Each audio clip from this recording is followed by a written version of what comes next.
पाकिस्तान के साथ फौरी तौर पर तमाम फ्लाइट्स कैंसिल कर दें, वीज़ा पर मुकम्मल पाबंदी लगा दें और जब तक पाकिस्तान इस मामले पर अपना रुख वाज़िया नहीं करता पाकिस्तानी शहरियों के लिए सख्ती की जाए। दोस्तों, ये कोई आम धमकी नहीं है, बल्कि ये वो शदीद गुस्सा और मुतालबा है जो इस वक्त बरतानवी मीडिया के सबसे बड़े अखबारात में से एक दी एक्सप्रेस में शाया होने वाले एक खुले खत में किया गया है। बरतानिया से लेकर पाकिस्तान तक इस वक्त एक ही खबर ने धूम मचाई हुई है कि क्या वाकई पाकिस्तान के लिए यूके के दरवाजे हमेशा के लिए बंद होने जा रहे हैं और इस पूरे तूफान के पीछे कोई सियासी या डिप्लोमेटिक वजह नहीं, बल्कि इसके पीछे एक ही शख्स खड़ा है जिसका नाम है शबीर अहमद। लेकिन यह मुतालबा सिर्फ उस खुले खत में नहीं, बल्कि बरतानवी अपोजिशन पार्टी रिफॉर्म यूके के home affairs spokesperson Zia Yusuf ने भी हुकूमत से मुतालबा कर दिया है कि पाकिस्तान की इमदाद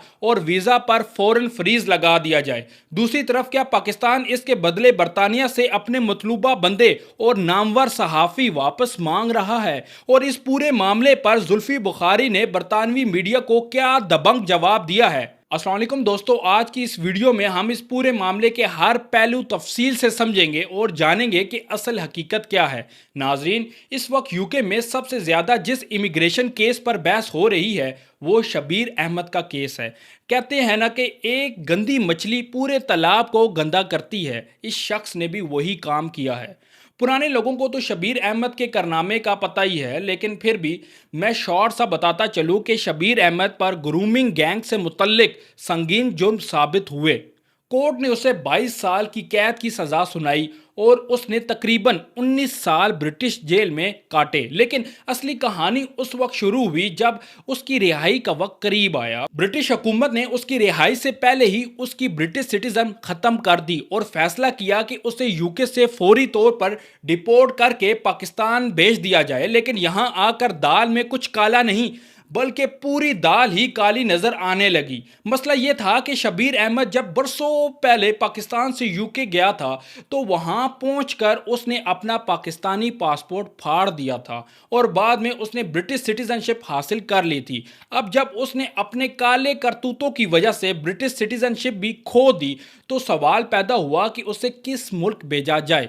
ब्रिटिश हुकूमत कहती है कि ये आया पाकिस्तान से था, लिहाजा इस गंद को पाकिस्तान ही कबूल करे। लेकिन पाकिस्तान के हवाले से जो रिपोर्ट सामने आ रही है उनके मुताबिक इस्लामाबाद का मौक़िफ़ बिल्कुल शीशे की तरह साफ है। पाकिस्तान कहता है कि जब उस शख्स ने पाकिस्तानी सिटीजनशिप खुद सरेंडर कर दी थी और जुर्म भी उसने तब किया जब वो एक ब्रिटिश सिटीजन था, तो फिर इस मामले की जिम्मेदारी पाकिस्तान पर क्यों डाली जा रही है? कानूनी और सफारती तौर पर पाकिस्तान का इससे अब कोई लेना देना नहीं है और बस इस नुक्ते पर दोनों ममालिक के दरमियान इख्तलाफ पैदा हुआ है। यहाँ एक कहावत याद आती है कि बात निकलेगी तो दूर तलक जाएगी। एक शख्स का केस अब इमिग्रेशन पॉलिसी और दो ममालिक के ताल्लुकात तक पहुँच चुका है, अंदाज़ा लगा ले आप खुद ही।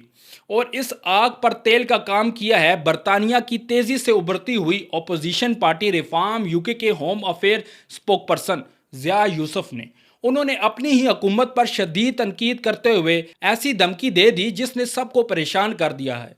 ज़िया यूसुफ ने साफ अल्फाजों में कहा कि जो ममालिक अपने उन अफराद को वापस लेने से इनकार करते हैं जिन्हें यूके से डिपोर्ट किया जा रहा है, उन पर फौरी तौर पर वीज़ा फ्रीज लगा देना चाहिए और उनकी इमदाद फौरन बंद कर देनी चाहिए। यूसुफ ने वाज़े तौर पर पाकिस्तान का नाम लिया और कहा कि जब तक ये ममालिक हमारे साथ कोऑपरेट नहीं करते, इनके स्टूडेंट्स, डिप्लोमेट्स और आम लोगों के वीज़े मुकम्मल तौर पर रोक दिए जाएं। लेकिन यहाँ एक अहम बात समझना ज़रूरी है, ये सियासी मुतालबा है। अभी तक पाकिस्तान के तमाम वीज़े बंद करने या फ़्लाइट रोकने का कोई रस्मी फैसला सामने नहीं आया। यानी फ़िलहाल सूरत हाल ये नहीं कि दरवाजे बंद हो चुके हैं, बल्कि दोनों तरफ से अपना अपना मौक़िफ़ सामने रखा जा रहा है। इसी दौरान यूके की होम सेक्रेटरी शबाना महमूद भी इस मामले को लेकर सख्त अग्रेसिव हैं। 20 जुलाई को 1971 के कानून में तब्दीली पर गौर कर रही हैं। वो पुराना कानून 1971 का, उसे तब्दील किया जा रहा है।